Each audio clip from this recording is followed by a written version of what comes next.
यावर्षी ज्या विद्यार्थ्यांची 10वी पास झालेली आहे त्यांच्यासाठी आनंदाची बातमी म्हणजे महाराष्ट्र शासनाची महाज्योती टॅबलेट योजना आहे। तर या योजनेअंतर्गत यावर्षी 10वी पास झालेल्या विद्यार्थ्यांना फ्रीमध्ये टॅबलेट मिळणार आहे आणि त्यासोबतच तुम्हाला 6 GB इंटरनेट देखील मिळणार आहे। MHT CET JEEची तयारी करण्यासाठी हा टॅबलेट आणि इंटरनेटची सुविधा आता प्रोव्हाइड केली जाते। या टॅबलेट योजनेचे ऑनलाईन फॉर्म सुरू झालेले आहेत।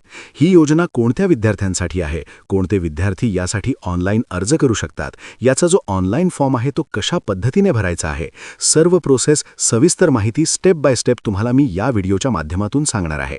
तर नमस्कार मित्रांनो, मी अजित पालव आणि आपण पाहत आहात कोकणचे गजाली। तरी महत्त्वपूर्ण असा हा व्हिडिओ शेवटपर्यंत पहा। आपल्या चॅनलवर पहिल्यांदा आला असाल तर चॅनलला सबस्क्राइब करून ठेवा। चला तर मित्रांनो, संपूर्ण माहिती काय आहे पाहूयात। तर मित्रांनो, तुम्ही पाहू शकता महाराष्ट्र शासन व महाज्योती या संस्थेअंतर्गत तुम्ही जर पाहिलं तर JEE NEET MHT CET 2026 ते 28 परीक्षापूर्व ऑनलाईन प्रशिक्षणाकरिता योजनेचा तपशील आहे, ज्यामध्ये महाराष्ट्र राज्यातील इतर मागासवर्ग असेल, विमुक्त जाती, भटक्या जमाती तसेच विशेष मागास प्रवर्गातील विद्यार्थ्यांना महाज्योतीमार्फत JEE NEET बॅच 2026 ते 28च्या पूर्वतयारीसाठी मोफत ऑनलाईन प्रशिक्षण सुद्धा देण्यात येत आहे आणि विद्यार्थ्यांकडून ऑनलाईन अर्ज देखील त्यासाठी मागवलेले आहेत। सदर योजनेअंतर्गत महाज्योतीमार्फत विद्यार्थ्यांना मोफत ऑनलाईन प्रशिक्षण आणि टॅब देण्यात येईल असं सुद्धा सांगण्यात आलेलं आहे। पुढे अजून माहिती काय आहे ते पहा। ज्यासाठी पात्रता काय लागेल, तर यासाठी कोण अर्ज करू शकतो, योजनेसाठी लाभासाठी पात्रता, तर पहा, विद्यार्थी महाराष्ट्र राज्यातील रहिवासी असावा किंवा असावी, विद्यार्थी इतर मागासवर्ग, विमुक्त जाती, भटक्या जमाती तसेच विशेष मागास प्रवर्गातील असावा किंवा असावी, तसेच विद्यार्थी नॉन क्रिमिनल उत्पन्न गटातील असावा किंवा असावी। तर 10वीची परीक्षा उत्तीर्ण झालेले विद्यार्थी सदर योजनेच्या लाभाकरिता पात्र राहतील। आता काही जणांचे 10वीचे रिझल्ट लागलेले आहेत, काही जणांचे बाकी आहेत, तर रिझल्ट लागल्यानंतर सुद्धा तुम्ही ऑनलाईन फॉर्म भरू शकता। चौथा आहे, विद्यार्थी हा विज्ञान शाखेत म्हणजे 10वी नंतर 11वीला सायन्सला ॲडमिशन घेणं कंपल्सरी आहे। म्हणजे जर सायन्सला ॲडमिशन घेतलं तरच ही योजना तुम्हाला लागू आहे, हे लक्षात ठेवा। त्यानंतर पहा, कागदपत्रे कोणकोणती लागतील ते जाणून घ्या। तर अर्ज करण्याकरिता आवश्यक कागदपत्रे, पहिलं जे आहे ते इथे आधार कार्ड लागेल, रहिवासी दाखला म्हणजे डोमोसाईल सर्टिफिकेट लागेल, जातीचं प्रमाणपत्र म्हणजे कास्ट सर्टिफिकेट लागेल, वैध नॉन क्रिमिनल प्रमाणपत्र म्हणजे नॉन क्रिमिनल सर्टिफिकेट लागेल, ज्याला पोलीस व्हेरिफिकेशन देखील म्हणतात। त्यानंतर इयत्ता 10वीची गुणपत्रिका म्हणजे 10वीचं मार्कशीट लागेल, दिव्यांग असल्याचा दाखला लागेल जर दिव्यांग विद्यार्थी किंवा विद्यार्थिनी असेल तर, आणि अनाथ असाल तर अनाथ असल्याचा दाखला लागेल। आणि आता फॉर्म भरण्यासाठी लक्षात ठेवा कोण कोण फॉर्म भरू शकतो ते पहा। त्या अगोदर तुम्हाला सांगतो, याची काही अर्ज करण्याची जी लिंक आहे ती मी तुम्हाला व्हिडिओच्या डिस्क्रिप्शनमध्ये दिलेली आहे। आता फॉर्म पहा, ॲप्लिकेशन JEE NEET मॅच 2026 ते 28 ट्रेनिंग, येथे खाली इथे परिपत्रक या ऑप्शनवरती क्लिक केल्यानंतर हे सर्व परिपत्रक तुम्हाला भेटेल, PDF भेटेल, सगळी माहिती एकदा यामध्ये वाचून घ्या। त्यानंतर बॅक आल्यानंतर फॉर्म भरण्यासाठी रजिस्ट्रेशन लिंक यावर क्लिक करायचं आहे। येथे तुम्ही फॉर्म भरण्यासाठी येणार आहात। फॉर्म येथे पहा, application form for JEE NEET MHT CET 2026 ते 28 महात्मा ज्योतिराव फुले संशोधन व प्रशिक्षण संस्था महाज्योती। येथे इंटर मोबाईल नंबर, येथे मोबाईल नंबर टाकायचा आहे, सबमिट करायचं आहे। सबमिट केल्यानंतर तुम्हाला एक OTP येईल, तो घ्यायचा आहे आणि OTP घेऊन सबमिट करायचा आहे। सबमिट केलं की पुढे येणार आहात। पुढे आल्यानंतर तुम्हाला 3 स्टेपमध्ये हा फॉर्म भरायचा आहे।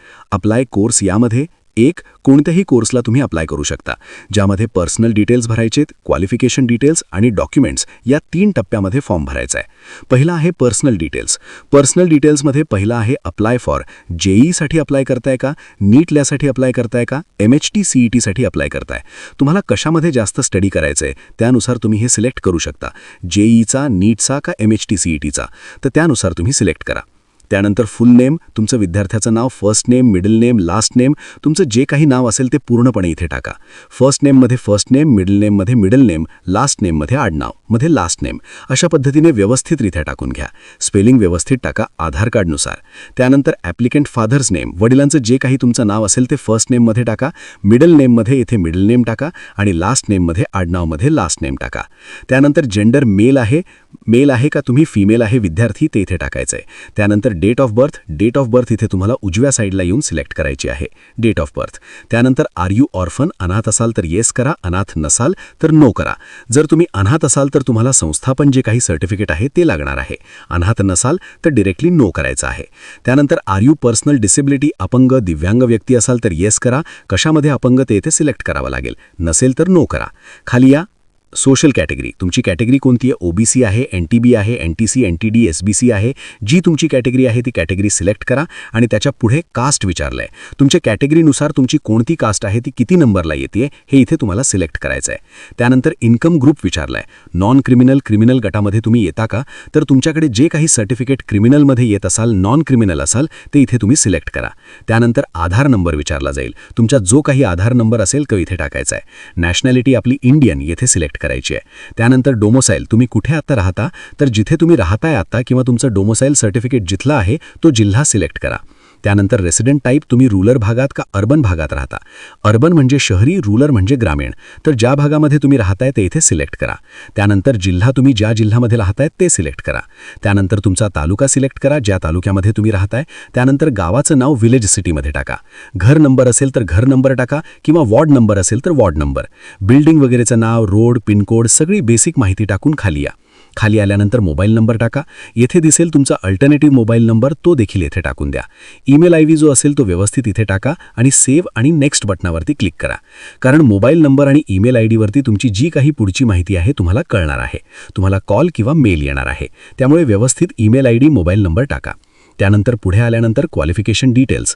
आता बोर्ड तुम्हाला कोणतं होतं? सीबीएसई बोर्ड होतं का, एसएससी बोर्ड होतं का, आयसीएसई बोर्ड होतं? यामध्ये सीबीएसई बोर्डाचा निकाल अगोदर लागलेला आहे. एसएससी बोर्डाचा थोड्या दिवसात लागेल. त्यानंतर year of passing select 20. Total marks कितीपैकी, तुमचे टोटल कितीपैकी किती पडले ते टाकायचेत. टोटल मार्क्स किती आणि मार्क्स ऑब्टेन्डमध्ये किती पडले ते टाकायचेत. पर्सेंटेज ऑटोमॅटिकली कॅल्क्युलेट इथे होऊन जाईल.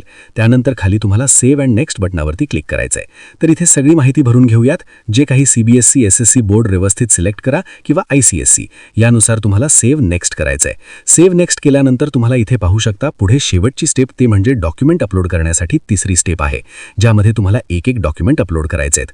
200 केबीच्या आतमध्ये डॉक्युमेंट अपलोड करायचं आहे. पहिला आहे पासपोर्ट साईज फोटो. 200 केबीच्या आतमध्ये जेपीजी फोटो वगैरे काढून तुम्ही डायरेक्टली अपलोड करू शकता.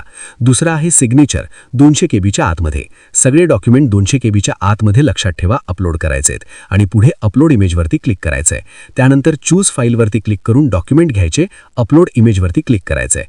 चूज फाईलवरती क्लिक करून डॉक्युमेंट घ्यायचे, अपलोड इमेजवरती क्लिक करायचं आहे. अशा पद्धतीने एक एक डॉक्युमेंट घ्यायचे, तसे अपलोड तुम्हाला इथे झालेले दिसतील उजव्या साईडला.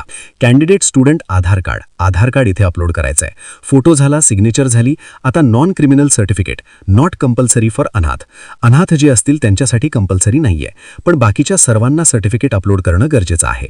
त्यानंतर एसएससीचं मार्कशीट किंवा सर्टिफिकेट, जो काही रिझल्ट लागलेला आहे तो रिझल्ट तुम्ही इथे अपलोड करू शकता. चूज फाईलवरती क्लिक करून आणि अपलोड इमेजवरती क्लिक करून हा फॉर्म जो आहे तो कंप्लीट करायचा आहे.